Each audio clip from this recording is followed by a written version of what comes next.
Eu sou Pedro Vasconcelos e essa é a apresentação do meu projeto final de iniciação científica com o título de Avaliação de estratégias para extração em fase sólida de drogas e metabólitos em amostra de esgoto, mais especificamente a avaliação de parâmetros de extração de anfetamínicos em esgoto por planejamento fatorial completo. Foi orientado pelo professor Dr. Fernando Sodré, co-orientado pelo mestre Antônio Pedro Guimarães. Todos nós fazemos parte do Laboratório Aqua do Instituto de Química da Universidade de Brasília.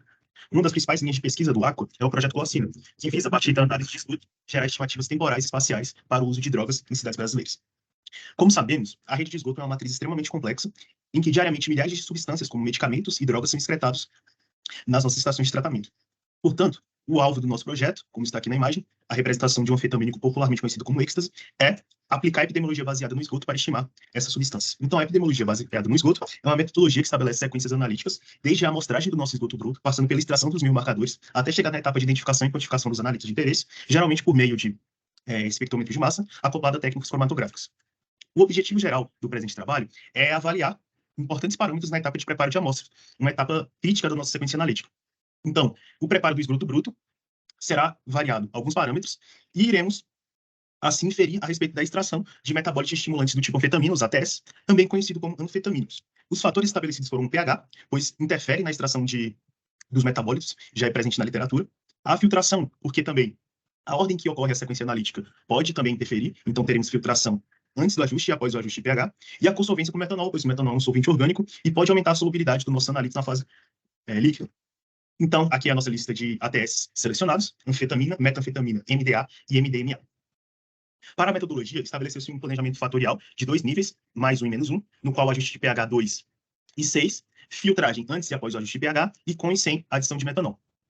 Para isso, foi aplicado um planejamento fatorial completo, pois ele tem diversas vantagens, como, por exemplo, é prático, rápido, permite avaliar os fatores multivariadamente e, assim, fazer uma análise dos parâmetros de forma univariada.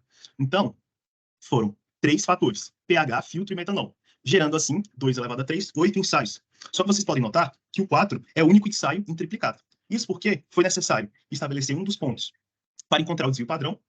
O ensaio 4 foram as condições previamente já estabelecidas e testadas no grupo de pesquisa, e com esses valores calculou-se o desvio padrão e, consequentemente, um intervalo de confiança para, assim, analisar a significância de cada um dos fatores na nossa extração. Então, a coleta da amostra ocorreu na ET Norte da CAESP, a amostra de esgoto bruto, passando por toda a etapa de acondicionamento, ajuste de pH, extração, que é uma fase muito importante, que ocorreu por fase sólida. Nesse cartucho aqui dentro, nós temos uma resina polimérica de troca catiônica. Utilizamos o cartucho do tipo ACES MCX, que permitiu a eluição dos nossos metabólitos de interesse.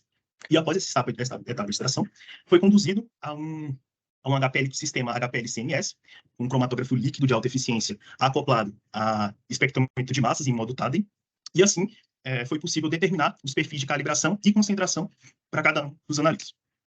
Então, para avaliação da recuperação desses fatores, estabeleceu os 2 ensaios E2 e E3, em que a adição, o spike dos analitos no E2 ocorreu antes da extração e no E3 após a extração. Todas as porcentagens de E2 e E3 foram calculados com base na nossa solução de controle.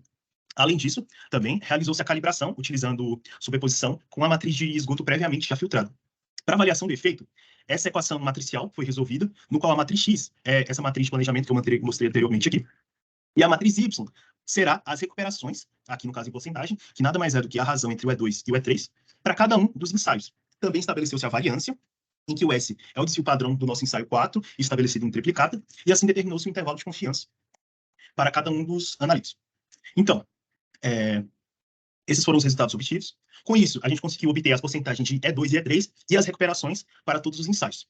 Com a avaliação da porcentagem de E2, é possível perceber nesse primeiro gráfico que temos valores expressamente menores do que o esperado, o que sugere que ocorreu uma perda muito grande de analitos no processo de extração. Já para a porcentagem de E3, com pH igual a 2, percebeu-se que as recuperações, as porcentagens de E3 foram menores, aumentando assim a recuperação, o que podemos inferir da ocorrência de um efeito de matriz. Já para a significância dos fatores, o único fator realmente que foi significante foi o ajuste de pH. Então, quanto menor o ajuste de pH, o grau do pH, maior será a nossa recuperação. E assim, filtro e metanol podem ser descartados da nossa sequência analítica. A discrepância dos valores médios entre as recuperações e os ensaios sugere também que ainda precisamos de ajustes na sequência do método analítico. E também, uma das das possíveis, né, soluções, seria a calibração não mais com o esgoto previamente filtrado, mas sim com o próprio extrato da amostra, a fim de minimizar o que eu falei antes do efeito matriz, que é algo não desejado aqui na epidemiologia baseada no esgoto. Então, esses foram alguns dos resultados alcançados e agradeço a atenção. Obrigado.